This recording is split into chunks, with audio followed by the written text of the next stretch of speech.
छूट जाए, दुर्गुण दोष सभी छूट जाए।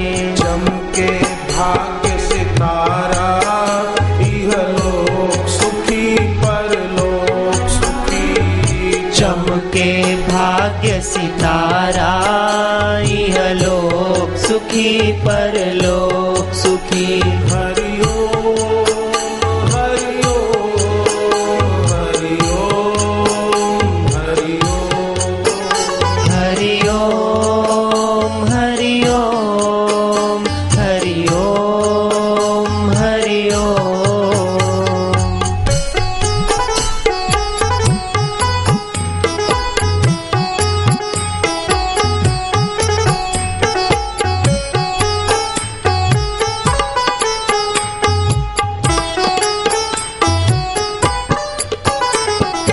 गुरु शरण ही है सुखकारी, गुरु शरण ही है सुखकारी।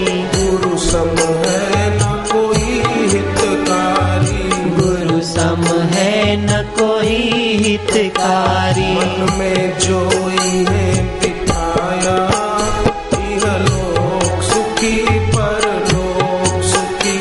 मन में जो इन्हें बिठाया, इहलोक सुखी परलोक सुखी। हरि ओम हरि ओम हरि ओम हरि ओम हरि ओम हरि ओम हरि ओम हरि ओम। मेरे राम मेरे राम मेरे राम मेरे राम। मेरे राम मेरे राम मेरे राम मेरे राम। हरि ओम हरि ओम हरि ओम हरि ओम हरि ओम हरि ओम हरि ओम हरि ओम। यह लोक सुखी परलोक सुखी माने इस लोक और परलोक में जो कुछ भी सुख भोग के साधन है उनसे उपराम हो जाएगा। जैसे किसी के घर में अकाल मृत्यु बार बार होती हो या छोटी उम्र में ही कोई घर में गुजर जाते हैं, तो ऐसे लोग क्या करें कि एक बड़ा कटोरा लेकर उसमें मेटल का कछुआ रखें। जैसे शिव जी के मंदिर में होता है ना, नंदी फिर कछुआ, शिव मंदिर में देखा होगा। कछुआ ले लें मेटल का, कटोरे में वो रख दें और घर में उत्तर दिशा जहां पड़ती हो वहां पर उसकी स्थापना कर दें। शिव जी का स्मरण करें, महामृत्युंजय मंत्र बोले और शुभ संकल्प करके हमारे परिवार के सदस्यों की लंबी आयु हो, कम आयु में हमारे घर से कोई न जाए, ऐसा शुभ संकल्प करके ओम त्र्यंबकम यजामहे सुगंधिम पुष्टिवर्धनम उर्वारुकमिव बंधनान मृत्योर्मुक्षीय मामृतात् बोलते हुए वहां रख दें। और 7 या 11 अमावस्या तक सुबह सुबह अमावस्या के दिन नहाकर लोटे में पानी भर के रखे और भगवत गीता उसका 7वां अध्याय, 7वें अध्याय का महात्म्य, जिसमें आपके इस पटना का पाटलिपुत्र नाम जो पहले था पटना का, वो भी वर्णन उसमें आता है 7वें अध्याय में। 7वें अध्याय के महात्म्य में पाठ पूरा हो जाए 7वां अध्याय, फिर वो लोटा पानी सूर्य भगवान के सामने ले जाएं और प्रार्थना करें कि सूर्य भगवान हमारे घर में पहले जो कोई गुजर गए हैं उनकी आत्मा को शांति मिले, उसके लिए गीता पाठ का पुण्य हम आज जो किया वो अर्पण कर रहे हैं और हमारे घर में ऐसे अकस्मात ऐसी अकाल मृत्यु न हो, सब सुखी रहें, आनंदित रहें और स्वस्थ रहें और दीर्घायु बने। ऐसा करके वो जल सूर्य को अर्घ्य दे दें कि यमराज आपके बेटे हैं और यमराज मृत्यु के देवता हैं, हमारे घर में अब ऐसी अकाल मृत्यु न हो, सबकी लंबी आयु हो। ऐसा शुभ भाव करते हुए वो जल छोड़ दें। एकादशी के दिन शाम को घर पे दिया जलाकर विष्णु सहस्त्र नाम का पाठ करें, और कोई विष्णु सहस्त्र नाम का पाठ न कर सकें तो 10 माला अपने गुरुदेव से मिले हुए मंत्र की जप करें। हर एकादशी को शाम को रोज जप न कर सके, सुबह कर लेते, शाम को नहीं करते, तो नियम रखो कि एकादशी की रात को तो हम जप जरूर करेंगे। शाम को यहां विष्णु सहस्त्र नाम यहां जप करेंगे। जप तो करना ही चाहिए। गुरु ग्रंथ साहिब में लिखा है, जो आदमी जप किए बिना खाता है वो अन्न नहीं खाता, पाप खाता है। जप करते हो तो बहुत अच्छा, न करते हो तो शुरू कर दें। आकाश के तरफ नजरें उठाएं तो तारे तो मौजूद ही हैं, लाने नहीं हैं। सत्य तो सत्य ही है।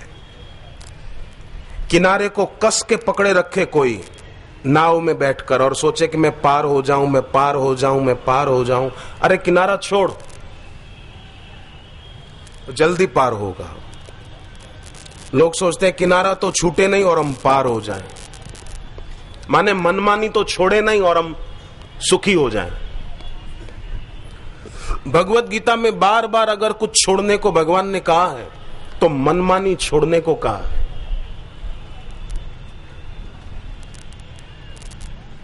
मनमुक्ता नहीं, गुरुमुक्ता। मनमुक्ता की प्रमुखता होगी तो दुखों का कभी अंत नहीं होगा, और गुरुमुक्ता होगी तो लाभ ही लाभ है। चेतता नर सदा सुखी। तो घर में भी ध्यान रखें। बहू है तो वो ये सोचे कि मेरी सास है, मेरे सुहाग की मां है, मेरे द्वारा कभी भी मेरी सास का अपमान न हो। और सास ससुर को यह सोचना चाहिए कि हमारी बहू है, ये अपनी माँ को, बाप को, भाई को, बहन सबको छोड़कर हमारे घर आई है, तो हमारे द्वारा ऐसा रूखा व्यवहार न हो कि इसको इसकी माँ की और पिताजी की याद आ जाए। हम अपनी बहू को खूब प्यार दें। एक लड़के ने बापूजी से दीक्षा ली सारस्वती मंत्र की, पढ़ लिख कर वो सीए हो गया और अच्छी प्रैक्टिस करने लगा, खूब कमाने लगा। जब उसकी शादी तय हो गई तो लड़की वालों ने पूछा कि दहेज में क्या तैयारी करें हम।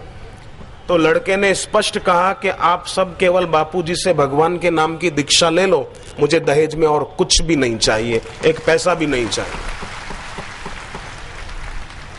अगर हमारे देश में हर लड़के वाले ऐसी सोच रखने लग जाएं तो कितना अच्छा हो। पर कई लड़के वाले शादी तय करते हैं तो सीधा पूछते हैं कि आपने क्या संकल्प किया है। एकदम ठगी की भाषा बोलते हैं, क्या संकल्प किया है, मतलब कितना खर्चा करोगे, ज्वेलरी में कितना खर्चा करोगे, गाड़ी दोगे कि नहीं दोगे। उन कहना ये होता है पर जरा ढक कर बोलते हैं कि क्या संकल्प किया है। नहीं, पहले के जमाने में जब लड़के वाले बहू लेकर के आते थे तो लड़की वाले जो देते थे ना साथ में, वो गरीबों में और जरूरतमंदों में बांट के आते थे कि कन्यादान मिला है हमको, ये हमारे पर क्या कम एहसान है उनका, लड़की वालों का, जो हम उनकी दी हुई चीजें भी हमारे घर पे ले आए। ये भाव होता था पहले भाइयों। इसलिए हर लड़के वाले को ये बात ध्यान में रखनी चाहिए। सहज मिला सो दूध सम, मांग लिया सो पानी, खेचा तानी खून सम, यही संतों की वाणी। ये दे दो, ये दे दो, दहेज में ये देना पड़ेगा, फ्रिज देनी पड़ेगी, टीवी देनी पड़ेगी, कार देनी पड़ेगी, नहीं नहीं। सोचना चाहिए कि हमारे घर पे भी 3 बेटियां होती और हमारे से कोई ऐसी बात करता तो हमारे दिल पर क्या बीतती। इसलिए हम हमारे समाज में ऐसी बातें फैलाकर सुंदर समाज का निर्माण करो। अरे दूसरों के ललाट पर आप चंदन से तिलक करोगे तो सुगंध तो आपकी उंगलियों में रह ही जाएगी, नहीं रहेगी। इसलिए ऐसा कुछ किया जाए, परोपकार का कार्य। हंस और हंसनी ने परोपकार का काम किया तो श्रवण कुमार ने भी दूसरे जन्म में कैसी सेवा की। तो जितना हो सके अपने द्वारा दूसरों की भलाई का काम हो जाए। भगवान ने आंख दी है, कान दिए हैं, हाथ पैर दिए हैं, तो देखें उसका क्या उपयोग हो रहा है।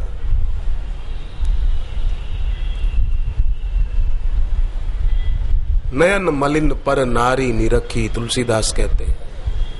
नेत्र मलिन हो गए पर नारी को देखते देखते, कान मलिन हो गए दूसरों की निंदा सुनते सुनते, मन मलिन हो गया दूसरों के बारे में सोचते सोचते।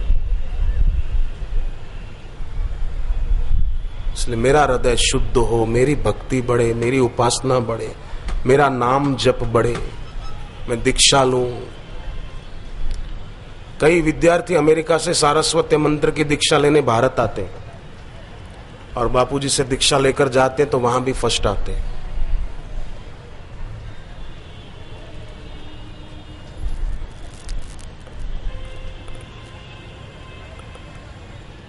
बहनों की तरफ भीड़ बढ़ रही है, बैठने की व्यवस्था भी सेवाधारी बढ़ा रहे हैं, दूसरे को